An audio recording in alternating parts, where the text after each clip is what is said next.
and welcome to our theater. We would like to share with you an amazing story. You're about to witness one of the funniest and most confusing comedies ever written. It's a play by William Shakespeare called Midsummer Night's Dream. It takes place in a fantasy world created by Shakespeare about 400 years ago. Magic rules the forest and fairies recklessly interfere with the lives of humans, just often for their own amusement. However, this is not only a story about magic, it is also about friends and how they do and don't get along. Have you ever really liked someone, but your parents didn't and they want to choose your friends for you? Then you will understand. Our story begins in the country of Greece in the ancient city of the Athens. It is a time when gods and goddesses ruled the earth from high on Mount Olympus. The Duke of Athens, named Theseus, had just returned from a victorious war with the Amazons. He has brought back the queen of the Amazons and proposed to be his wife. They are to be married in 4 days.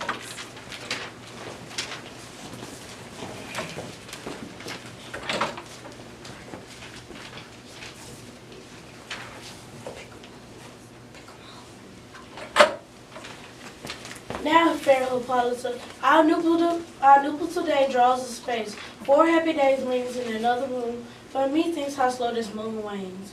4 days will quickly seek themselves a night, 4 nights will quickly dream away the time. Hippolyta, I woo thee with my sword, and I won thy love by thy injuries, but I will wed thee on another key, with pomp, triumph, and reveling. Full of vexation come I, with complaint against my child, my daughter, Hermia. Stand forth, Demetrius, my noble lord. This man has my consent to marry her. Stand forth, Lysander, and my gracious duke.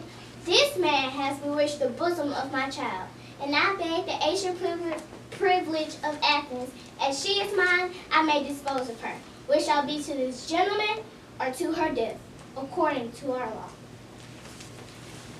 Hermia, take time to pause, and by the next moon, prepare to die for disobedience to your father's will, or else wed Demetrius.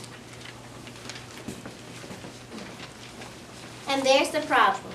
Hermia wants to marry Lysander, but her father wants her to marry Demetrius. She in conflict in having to choose obeying her father or her heart. Lysander proposes a plan that they run away from the city and its cruel laws. Course of true love never did run smooth. My good Lysander, I swear to thee by Cupid's strongest bow, tomorrow shall reveal I need with thee. Lysander and Hermia told their friend Helena that they will flee Athens. Later, Helena revealed their plans to Demetrius because she loved him and he had once loved her. But now Demetrius was obsessed with Hermia and set out after the runaway lovers, followed by the lovelorn Helena. In another part of Athens, a group of actors are gathering to practice for Theseus' wedding. The actors are actually weavers, tailors, and cabinet makers who have formed an acting troupe. One actor named Nick Bottom is confident in his art.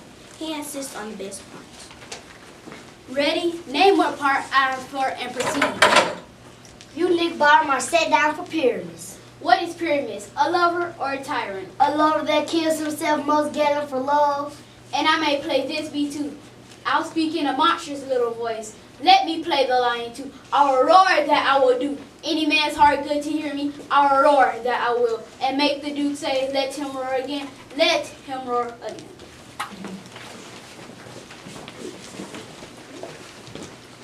The actors agreed to meet in the woods to practice that night. So as the sun begins to set, the 4 lovers and the actors make their way into the woods outside of Athens. But they are not alone. After the sun goes down, the fairies come out and they are inclined to mischief. And the most mischievous of all is the fairy Puck. On this particular night, the king and the queen of the fairies, Oberon and Titania, are arguing over a changeling boy. Both want him as their servant. Titania storms off, and Oberon sends Puck away in search of a magical flower, which he will use for revenge. Having watched this juice, I watched Titania while she is sleeping, and I pour the liquor in her eyes. The next thing, then she looks upon her, be it lion, bear, or wolf or bull, or manly monkey, or busy She shall pursue with her soul of love.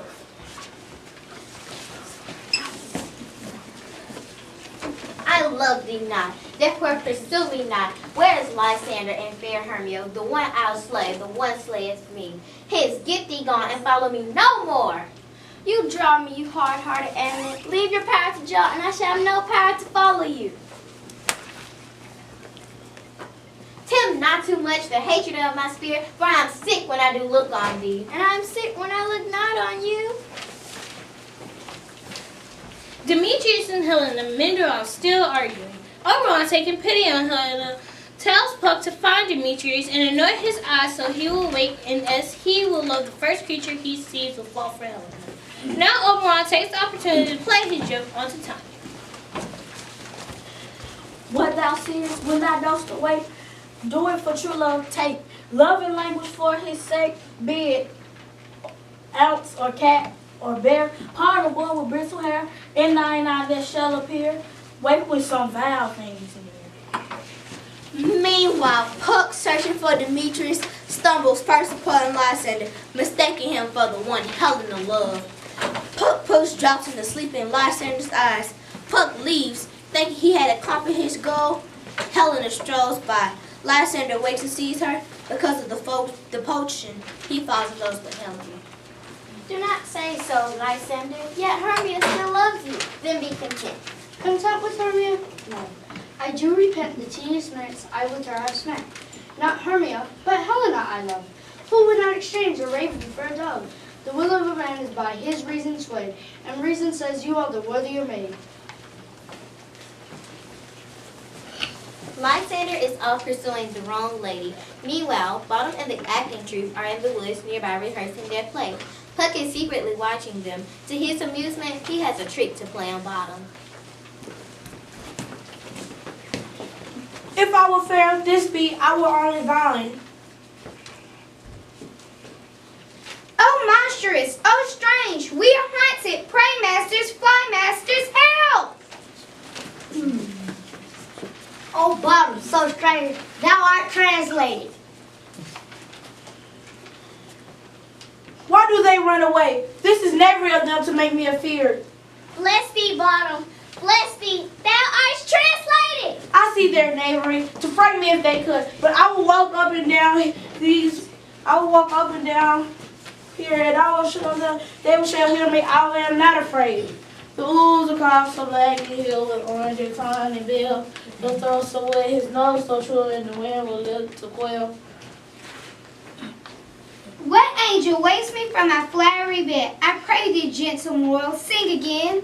Mine ear is enamored of thy note. So is my eye enthralled to thy shape. And thy fair virtues force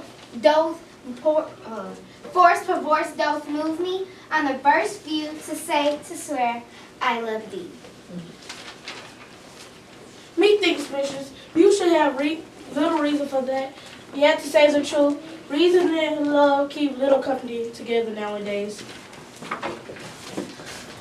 Puck is hers to tell Oberon the success of his prank on Titania. Oberon is pleased with Titania's fate, but is upset about the failure to make Demetrius and Helena fall in love. What hast thou done? Thou hast mistaken quite, and lady loved you saw some true love sight. Oberon decides to settle the matter himself. He sets out to place the flowery potion in Demetrius' eye. Helena and Lysander pass by, and Demetrius awakens and falls in love with Helena. With both Demetrius and Lysander falling for her, Helena thinks they are making a mockery of her and protests to them. She also argues with Hermia while the men bicker about Helena.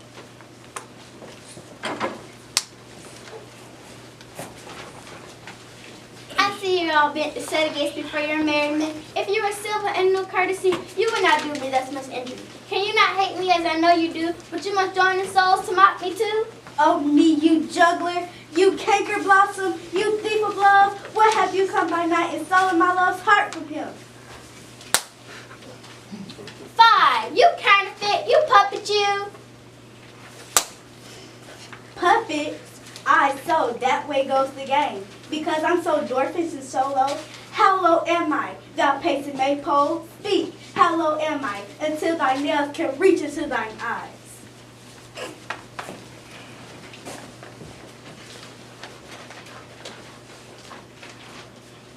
Things have gotten heated and confusing. Pup decides to make everything right by placing the love juice once again into the lover's eye, hoping that they wake to see and fall for the right person this time.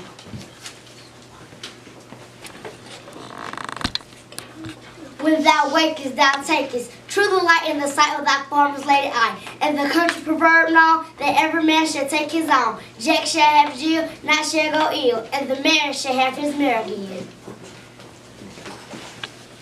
Meanwhile, Oberon finds sleeping to Tiny and Bottom. He releases them from their encumbering charge.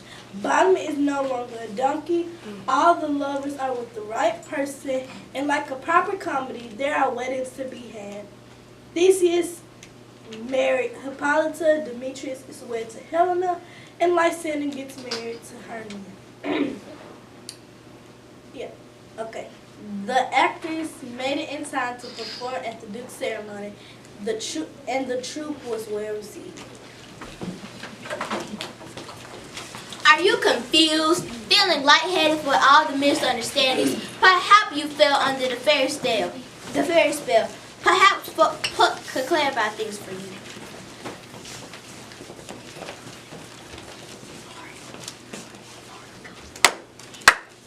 If we shadows have offended, but this and all this minute that you have a slumber here while these visions did appear. And this wicked out of theme, the warrior and butterfree. Answers do not reprehend. Fool, water and woman, and as I am in other if we have our not to escape the serpent, so we will make amends our love. Else the puck a line, call so good night to you all. Give me your hands as we replace the right to share restore amends.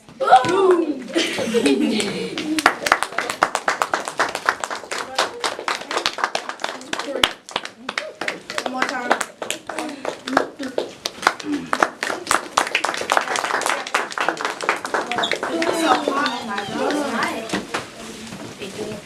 Okay, then we gotta